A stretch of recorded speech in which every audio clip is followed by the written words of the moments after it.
The dinner rush was in full swing. Friday night, July 14, 2017. 7:43 p.m. Casa Torres was packed. Every table full, a wait list of 20 people in the lobby. The smell of garlic, cilantro and sizzling carne asada filled the air. Mariachi music played softly in the background. This was my father's pride and joy, the restaurant he'd built from nothing 30 years ago. And I was about to ruin his perfect night. I'd been working the line for 6 hours straight. My station was pasta and seafood. I was responsible for the camarones alla gillo, the pescado alla veracruzana, the fettuccine poblano. We were slammed. Tickets were printing faster than we could plate. That's when I made the mistake. Table 14 had ordered the pescado, our signature whole red snapper in a tomato-based sauce. I'd made it 1,000 times.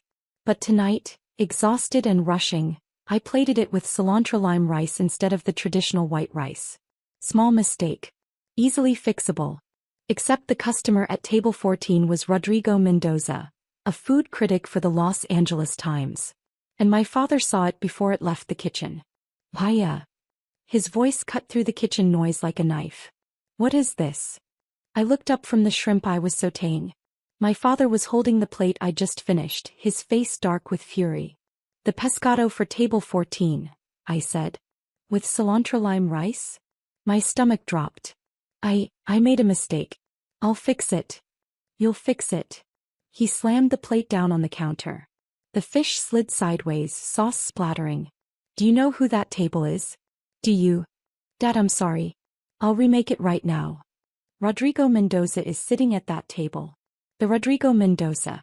And you were going to send him the wrong dish. The kitchen had gone quiet. Luis, our sous chef, was frozen mid-chop. The other line cooks had stopped working. Everyone was staring. It was an accident, I said quietly. Let me fix it. An accident? Maya, you've been working here for 3 years. 3 years. And you still make mistakes like this. Everyone makes mistakes. Not everyone. Carlos doesn't make mistakes. He gestured at Carlos, our headline cook. Luis doesn't make mistakes. Your brother doesn't make mistakes. There was my brother Javier. Javier had worked at Casa Torres for 5 years before opening his own place in Santa Monica. My father talked about him constantly. Javier runs a tight kitchen. Javier knows how to handle pressure. Javier made me proud. I was the daughter who couldn't measure up. I'll remake the dish, I said, reaching for the plate. My father pulled it away. No. You're done for tonight. Dad, we're in the middle of service. I said you're done. His voice was loud enough that I heard the dining room conversations pause. My face burned. I made one mistake. I can fix it in 3 minutes. It's not just this mistake, Maya. It's every mistake. You're slow. You're sloppy. You can't handle pressure. Do you know how many times I've had to step in and fix your screw-ups? That's not fair. You want to talk about fair? He stepped closer, his voice rising. I gave you a job here when no one else would hire you. I trained you myself. I let you work the line when you barely knew how to dice an onion. And this is how you repay me? By embarrassing me in front of the most important critic in Los Angeles. Tears stung my eyes. I refused to let them fall. Not here. Not in front of everyone. I'm sorry, I said, my voice barely above a whisper. Sorry doesn't cut it. You know what your problem is, Maya? You don't have what it takes. You're not cut out for this business. I don't know why I thought you could be. The kitchen was dead silent. 40 customers in the dining room could probably hear every word. Get out, my father said. What? Get out. You're fired. Take off your apron and leave. I stared at him. Dad, you can't be serious. Do I look like I'm joking? You're useless in this kitchen. You're a liability. I can't afford to have you screwing up my reputation. Something inside me cracked. Fine. I untied my apron, balled it up and threw it on the counter. My hands were shaking. My whole body was shaking. I hope it was worth it, I said. What? This. Humiliating me in front of everyone. I hope it was worth it. I walked past the line cooks, past Luis who wouldn't meet my eyes, past Carlos who looked uncomfortable. I walked through the dining room where 40 customers pretended not to stare. I walked past my mother at the host stand, her face stricken. Maya, she started. I kept walking. I got in my beat-up 2008 Toyota Corolla and drove to my apartment in Echo Park. I sat in my car for 20 minutes, too numb to move. Then I went inside, lay on my bed and finally let myself cry. My phone rang at 11:30 p.m. My mother. Mija, are you okay? Did he send you to call me? No. He's still angry. But Maya, you know how he gets during service. The pressure. Don't defend him, Mama. I'm not defending him. What he did was wrong. But he's your father. He loves you. He has a funny way of showing it. She sighed. Come by tomorrow. Talk to him. He'll have calmed down by then. No. Maya. I'm not coming back, Mama.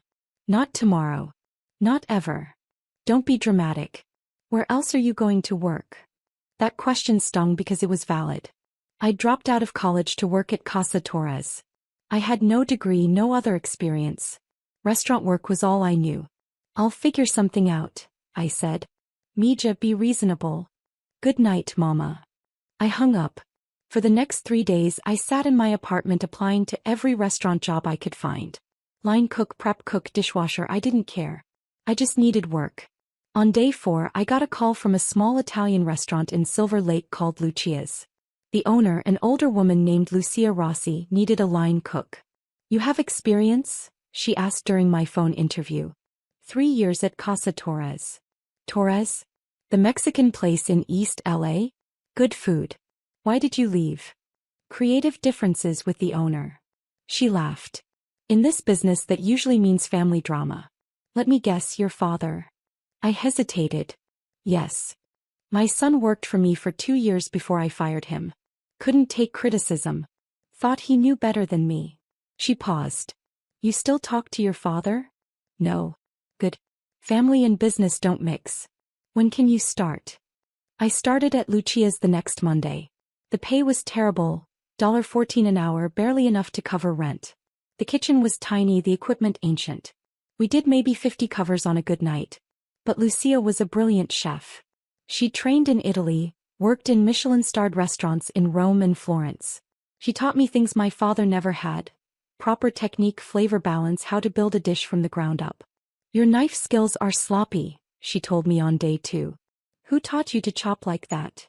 My father. Well, he taught you wrong. Watch. She showed me the proper way to hold a knife, how to use the knuckles as a guide, how to develop rhythm and speed without sacrificing precision. Within 2 months, my knife work was twice as fast and infinitely cleaner. She taught me about pasta, real pasta made from scratch. How to feel the dough, how to know when it's ready, how to cut it, dry it, cook it perfectly. She taught me about sauces, about building layers of flavor, about patience. Cooking is not about speed, she said. It's about understanding. Anyone can throw food on a plate quickly. An artist knows when to wait, when to taste, when to adjust. I soaked up everything like a sponge. At night I went home and practiced. I made pasta dough 50 times until I could do it blindfolded. I made sauces, adjusting and tasting until I understood how each ingredient affected the whole. I watched cooking videos, read cookbooks, studied. My father called twice in those first 3 months. I didn't answer. My mother called weekly. Your father wants you to come back. He's willing to give you another chance. I don't want another chance. Maya, pride won't pay your bills. I'm doing fine. You're making $14 an hour. You could be making twice that at Casa Torres. At what cost, Mama? She had no answer to that. After 6 months at Lucia's, I was running the line most nights. Lucia trusted me with her recipes, her techniques, her vision. You're good, she told me one night after service. Really good. You have instincts. Natural talent. Thank you. But you're wasting it here. She gestured around the tiny kitchen. You should be working somewhere bigger. Better. I like it here. I like you here too. But I'm not going to hold you back. When you're ready to move on, you move on. No hard feelings. 3 months later, I got a job at Osteria Mozza in Hollywood. One of Nancy Silverton's restaurants. A real name, a real opportunity. I worked there for a year learning from some of the best chefs in Los Angeles. The pace was brutal, the standards impossibly high. I worked 16-hour days, came home with burns on my arms and cuts on my fingers. I loved every second. But I was learning something else too. I was learning about the business side. How restaurants made money, how they managed inventory, how they priced menus. I paid attention to the managers, asked questions, studied their systems. Because an idea was forming in my head. A dangerous, ambitious, probably stupid idea. I wanted to open my own restaurant. I started saving every penny. I lived on rice and beans, worked double shifts, picked up extra hours wherever I could. In 18 months I'd saved $23,000. Not nearly enough to open a restaurant, but enough to start. I met Roberto Chin during a pop-up dinner event in downtown LA. He was a businessman and investor who specialized in restaurant ventures. We got talking after I'd cooked a 5-course tasting menu for his table. "This sea base," he said, pointing at his empty plate. "Where did you train?" "Osteria Mozza. Before that, Lucia's. Before that, my father's restaurant." "Your father's restaurant?" "Casa Torres in East LA. I know that place. Good food. Traditional. Very traditional. But you're doing something different. This sea base, it's Mexican ingredients with Italian technique. Fusion but thoughtful. Not gimmicky." "That's exactly what I'm trying to do." We talked for 2 hours. I told him about my idea. A restaurant that blended my Mexican heritage with the Italian techniques I'd learned. Elevated but accessible. High quality but not pretentious. "How much do you have saved?" he asked. $23,000. He laughed. "You'll need 10 times that. Maybe 20. My heart sank. "I know. I'm not ready yet. But someday." "What if I said I'd invest?" I stared at him. "Seriously. I like your food. I like your vision. More importantly, I like your humility. You know what you don't know. That's rare." He paused. "I'll put in $200,000 for a 40% stake. You put in your $23,000 and your expertise. We split the profits 60 to 40 in your favor." "Are you serious?" "I don't joke about money." 6 months later we opened Marisol in Culver City. 28 seats. Tiny kitchen. A menu that featured things like chili braised short rib ravioli, mole negro risotto, carnitas arancini. Mexican-Italian fusion done right. We almost died in the first 3 months. The rent was too high, the labor costs were killing us, we couldn't get enough customers through the door. But then Jonathan Gold reviewed us. "Marisol is a revelation," he wrote. "Chef Maya Torres takes the best of her Mexican heritage and the Italian techniques she's mastered and creates something entirely new. This is not fusion for fusion's sake. This is thoughtful, delicious, important cooking." After that review we had a 2-month waitlist. We started turning a profit in month 6. By the end of year 1, we'd done $890,000 in revenue. Roberto wanted to expand. "We should open a second location," he said. "Santa Monica. Bigger space, more covers." "I don't know if I'm ready." "You're ready. Maya, you're one of the most talented chefs I've worked with. And you're a better businessperson than you think. Let's do this." We opened Marisol Santa Monica 18 months after the first location. Then came Marisol Downtown. Then Marisol Pasadena. By year 4 I had 7 restaurants across Southern California. We were doing $8.3 million in annual revenue. By year 6 I had 12 restaurants. We'd expanded to San Diego and Orange County. Revenue hit $18 million. I was 29 years old. My father never called. Not once in those 6 years. My mother did occasionally. She told me about Casa Torres. How business was steady, how my father had hired a new line cook, how Javier was thinking about opening a second location in Westwood. She never asked about my restaurants. I think it was too painful for her to acknowledge that I'd succeeded without them. In year 7 I got a call from a commercial real estate broker named Susan Park. "Miss Torres, I have a property that might interest you. A restaurant space in East LA. The current owner is looking to sell." "I'm not looking to expand into East LA, I said. "It's Casa Torres." I froze. "What?" "Casa Torres. The Mexican restaurant on 4th Street. The owner is looking to retire. He's asking $2.1 million for the business, property, and all assets." My heart was pounding. Why is he selling? He's getting older. Business has been declining for the past few years. Competition in the area has increased. He wants to sell while he still can. "Who's the owner?" "Eduardo Torres. I believe he's my father." Silence on the other end. "I see. Susan finally said. This might be complicated. Does he know you're calling me? No. I'm calling every restaurant operator in Southern California. Your company came up because of your expansion success. I had no idea about the family connection. I sat back in my chair. Casa Torres. The restaurant where I'd learned to cook, where I'd been humiliated, where I'd been fired.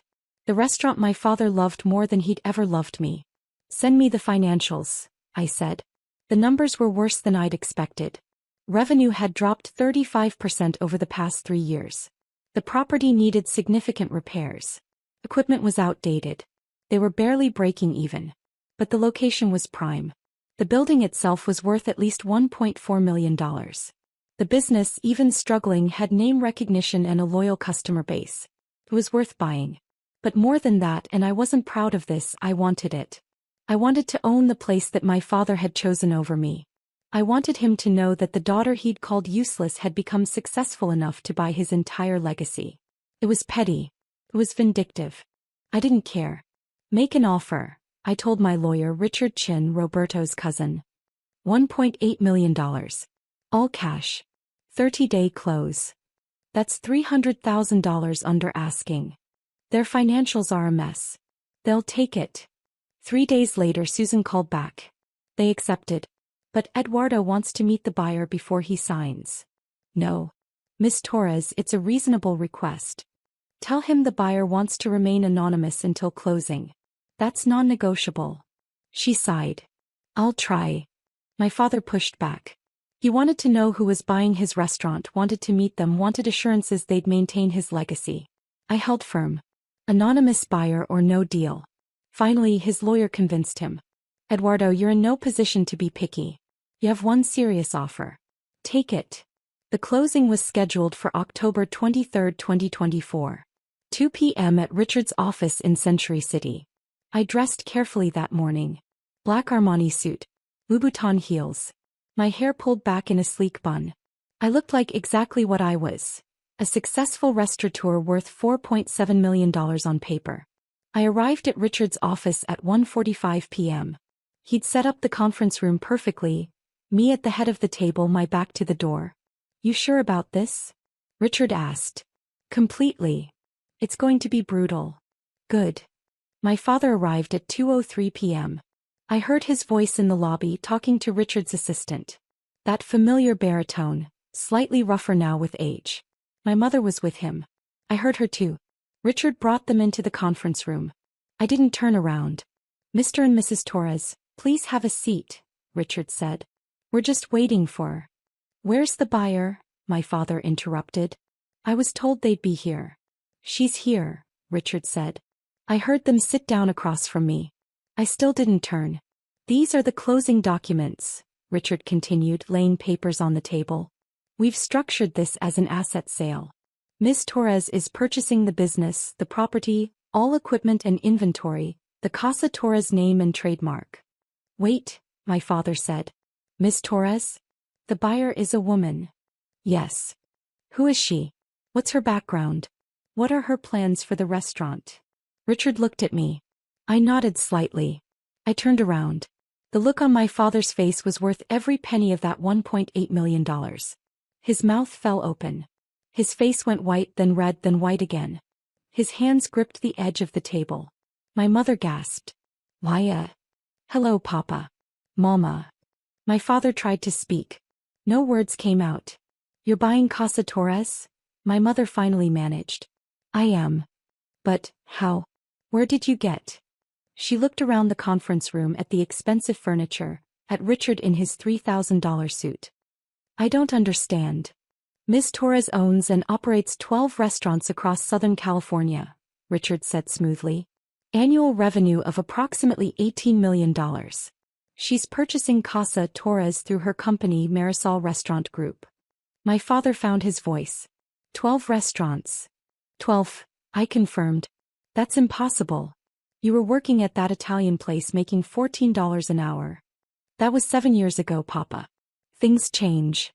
He stared at me like I was speaking a foreign language. You own 12 restaurants. I do. Would you like to see the portfolio? I slid a folder across the table. He opened it with shaking hands. Photos of each location. Revenue figures. Press clippings. Boards. Jonathan Gold's review. A Forbes article about emerging restaurant entrepreneurs that featured me.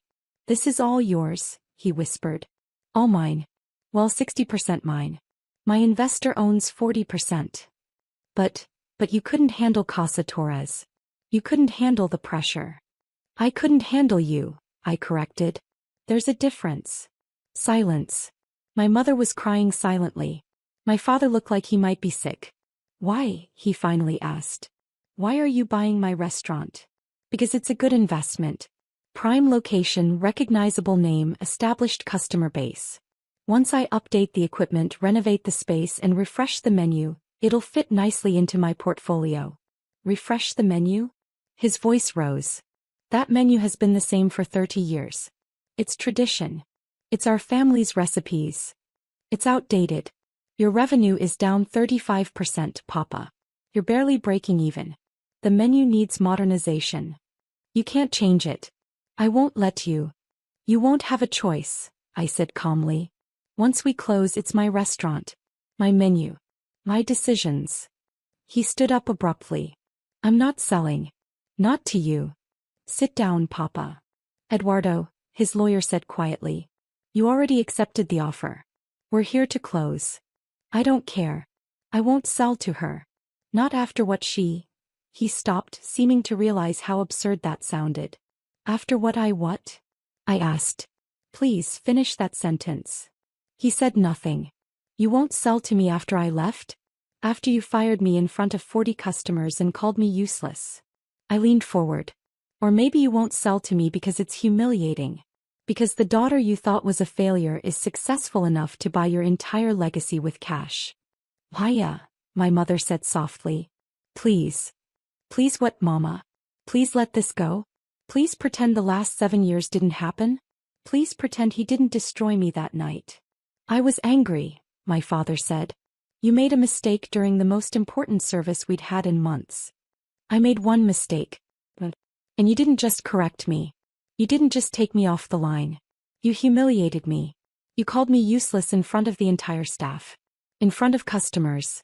You fired me like I was nothing. You were sloppy. I was learning." My voice cracked. "I was 22 years old, working my first real kitchen job, and you expected perfection. You compared me to Javier constantly. Nothing I did was ever good enough. Your brother was better. My brother had your patience, your mentorship, your support. He got second chances, third chances, 100 chances. I got fired for one mistake." The room was silent except for my mother's quiet crying.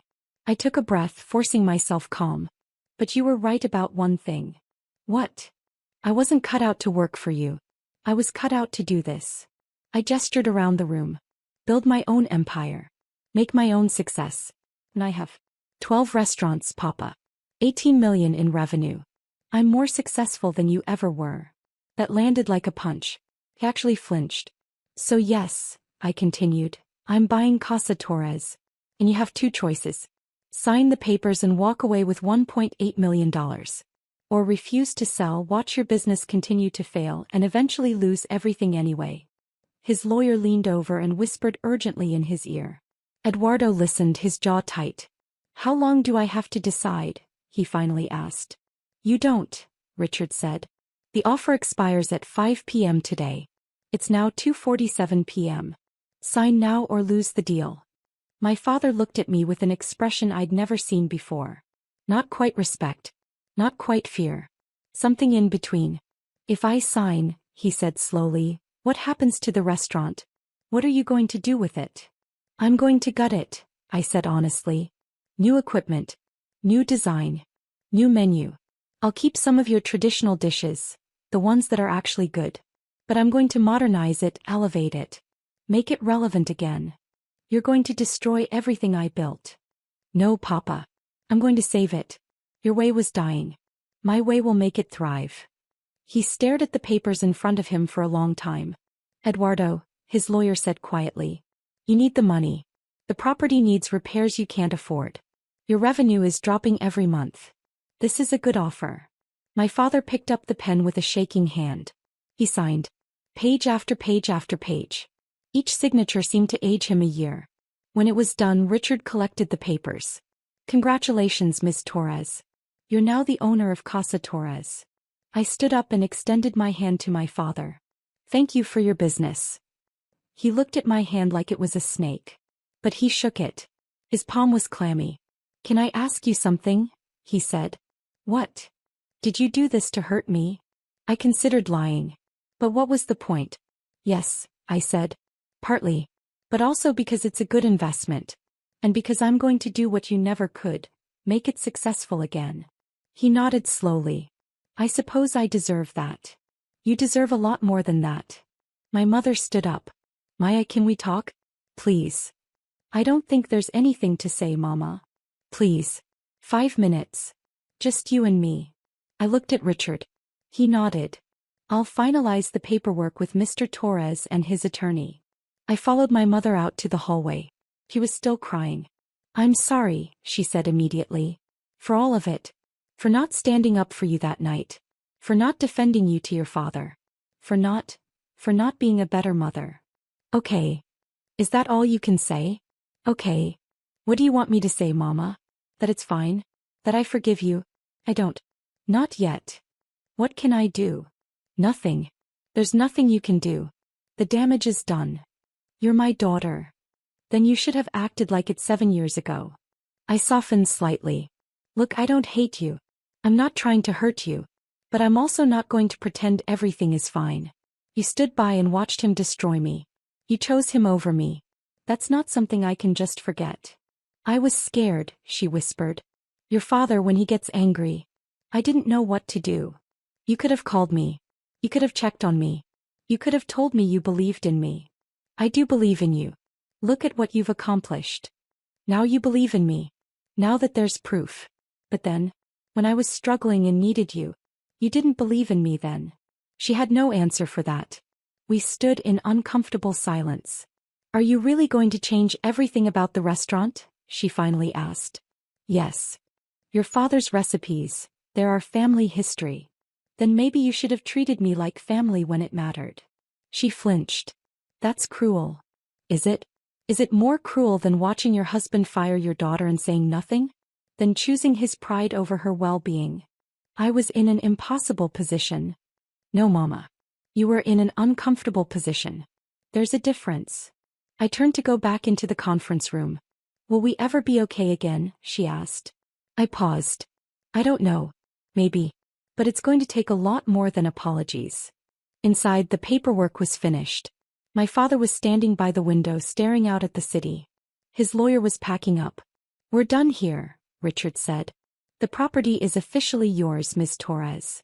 Thank you, Richard. My father turned around. I have one request. What? Let me stay on for 30 days. To help with the transition. To train your staff on the recipes. No. Maya, please. Those recipes are 30 years of work. My mother's recipes, my grandmother's. I have your recipes, Papa. You left a complete recipe binder in the kitchen. I don't need you to train anyone. But. No. We're done. You have 30 days to clear out your personal belongings. After that, the property is mine and you're not welcome there. He looked like I'd slapped him. You really hate me that much? I don't hate you, I said honestly. But I don't trust you. And I don't need you. That's what you never understood. You thought I needed Casa Torres, needed your approval, needed you. But I built 12 restaurants without any of that. I don't need you now. I picked up my bag. The wire transfer will complete in 48 hours. After that, we're done. No more contact unless it's through lawyers. Maya.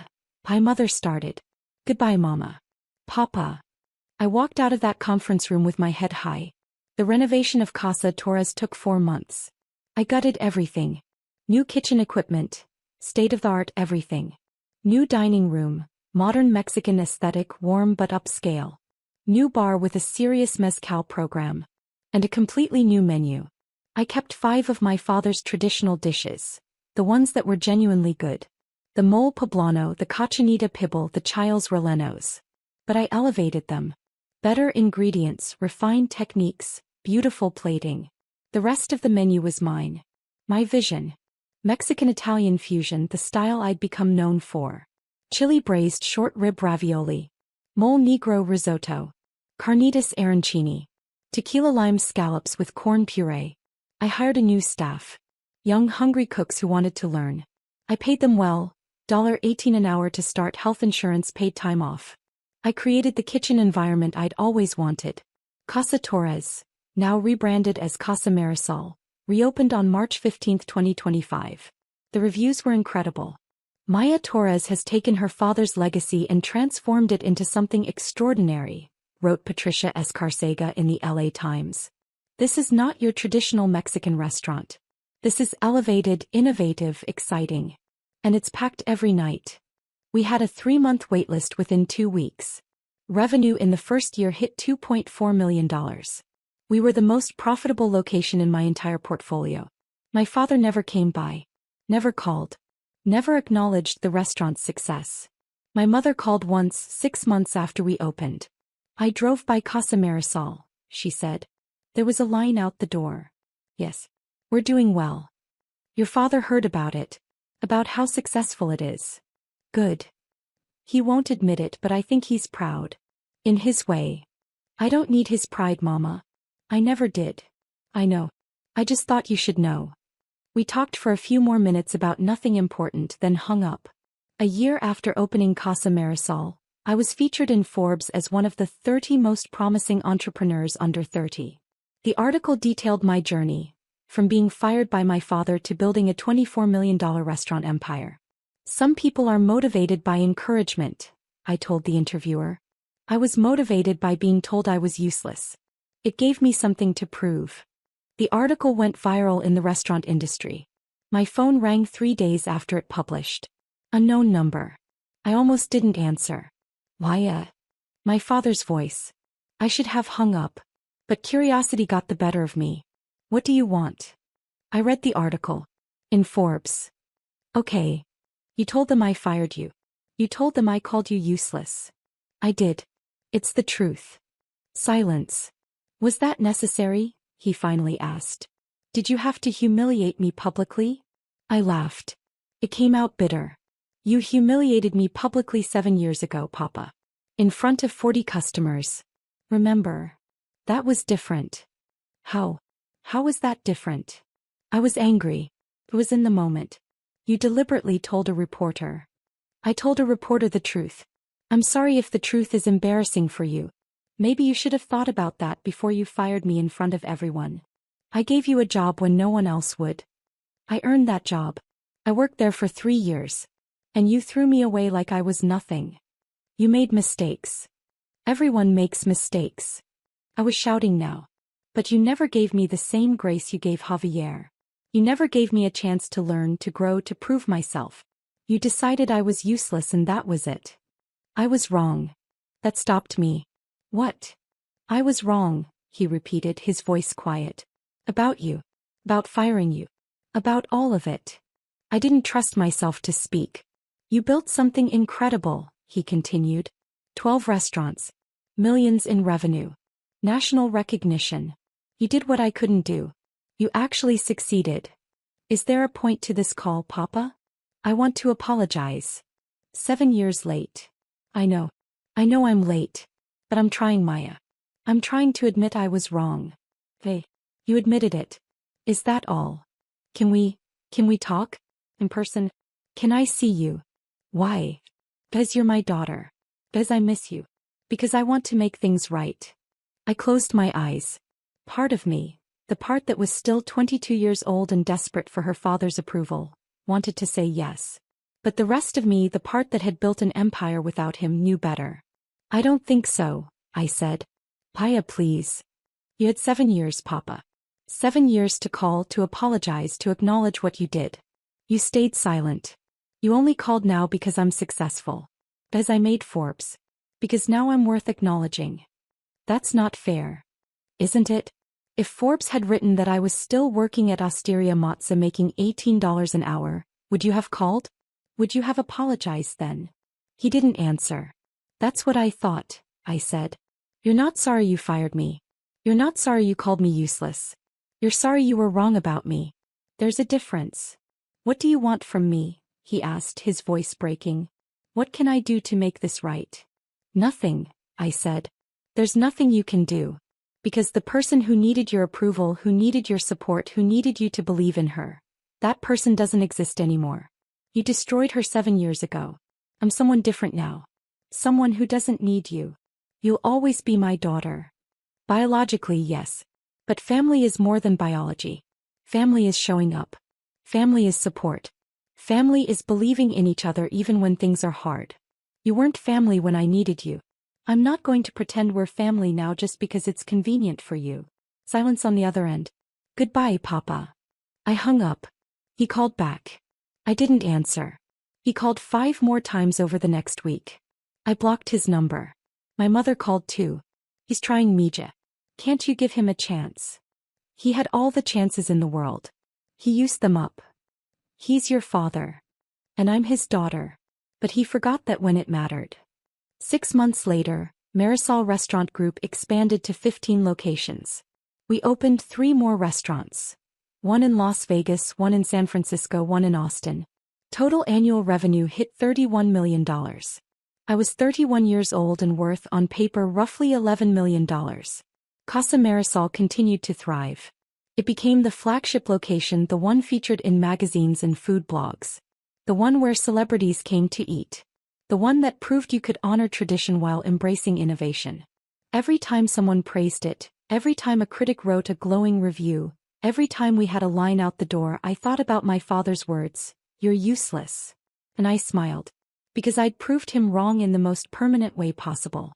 I'd bought his legacy and made it better.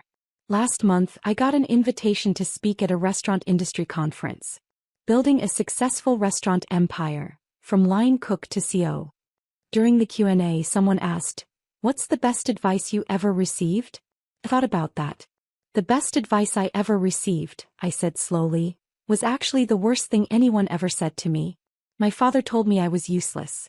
That I wasn't cut out for this business. That I would never succeed." The room was silent. "And I believed him," I continued.